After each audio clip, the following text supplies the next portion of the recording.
name is Claire Cook, and this is my presentation, The Great Gatsby, A Critique on Capitalism. As humans, we tend to, and like to, think of ourselves as self-aware beings, capable of thoughts, feelings, fears, hopes, and dreams. If asked, many of us would agree that our value lies not in what we own, or in the sum of our parts, or what we can produce, but rather in the quality of our character. At least, that is what we are usually taught to believe. Capitalism, however, sees us differently. It sees us as objects, commodities, and tools to accomplish tasks and to create wealth, for ourselves or for others. The ideology of Marxism was founded by 19th century German philosopher Karl Marx, who was famous for his advocacy of communism and his criticism of capitalism. He believed that the distinction between the classes, specifically the upper or bourgeois and lower or proletariat classes, is inherently negative to individuals and society. Marxist theory posits that capitalist social structures are deeply flawed and that the commodification and objectification of people has a negative impact overall. The ideology also recognizes that most people seem unaware of their role in this social structure, blinded as they are by the structure itself and by the myth of the American dream. This commodification of human beings is examined in F. Scott Fitzgerald's classic work, The Great Gatsby. Set in the Roaring Twenties, the age of excess and independence, Fitzgerald's work follows the lives and struggles of Daisy and Tom Buchanan, Myrtle Wilson, and the titular Gatsby himself.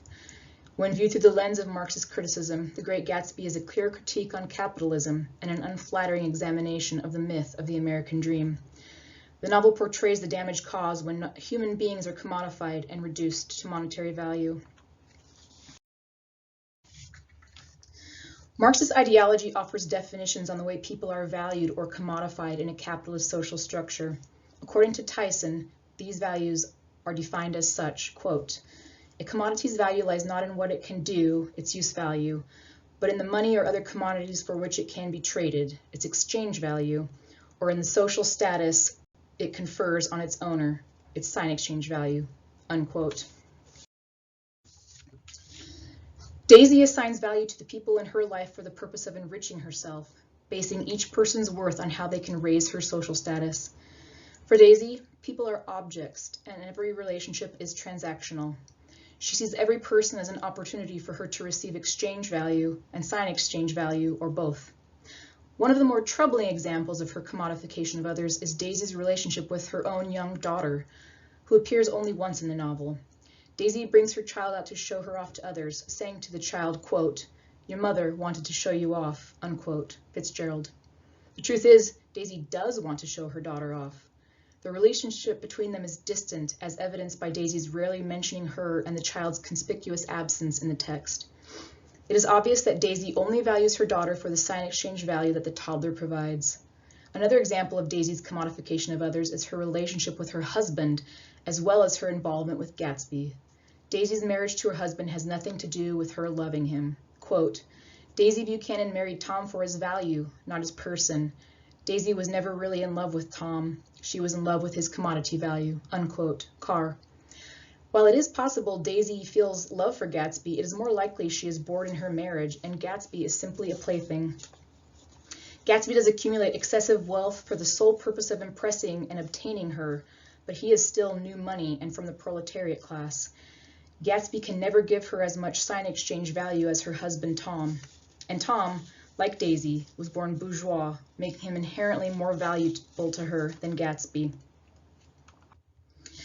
Exchange value and sign exchange value are both driving forces in Myrtle and Tom's relationship.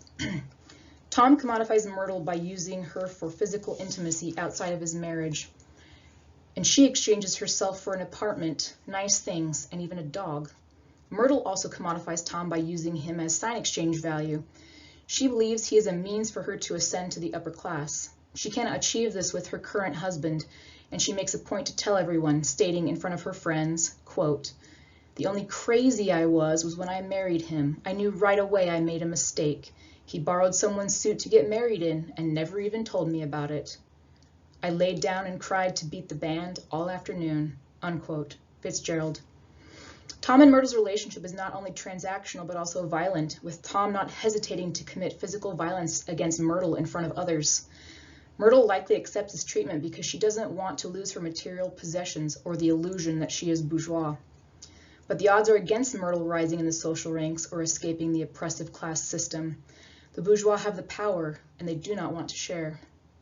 They believe themselves to be, quote, naturally superior to those below them, more intelligent, more responsible, more trustworthy, more ethical, and so on, unquote, Tyson. Bourgeois also believe that the, quote, people at the bottom of the social scale are naturally shiftless, lazy, and irresponsible, unquote, Tyson. Myrtle may seem like a materialistic woman who uses men for their ability to buy her the life that she wants, and she is.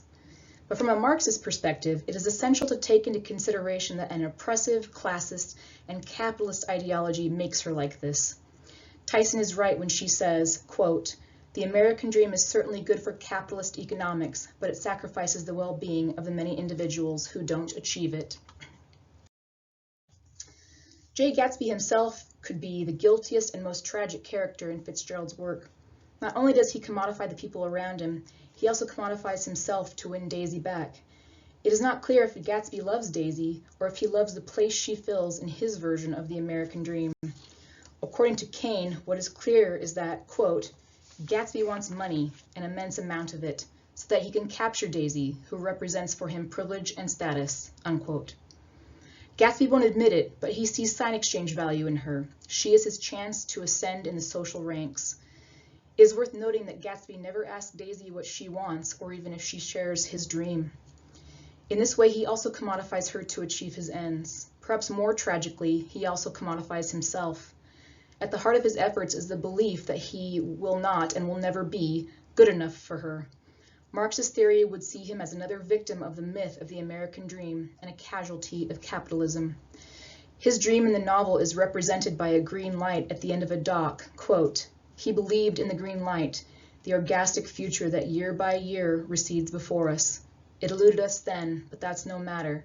Tomorrow we will run faster, stretch our arms further, unquote. Fitzgerald.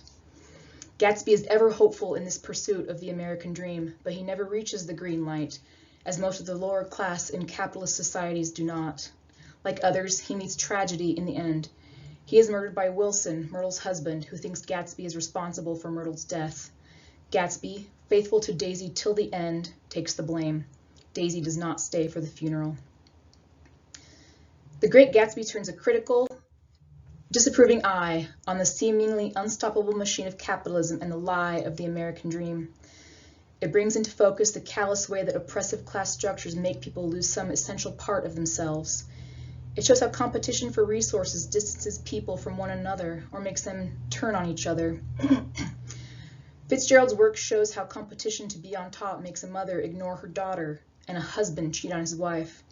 It shows how a woman who has worked hard all her life feels a need to sell her body and soul for creature comforts.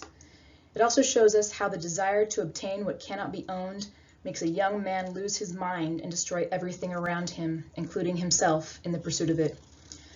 The Great Gatsby warns that following the ideology of the American dream leads directly to the commodification of human beings and to the alienation of people from the work that they do, from each other, and their own humanity.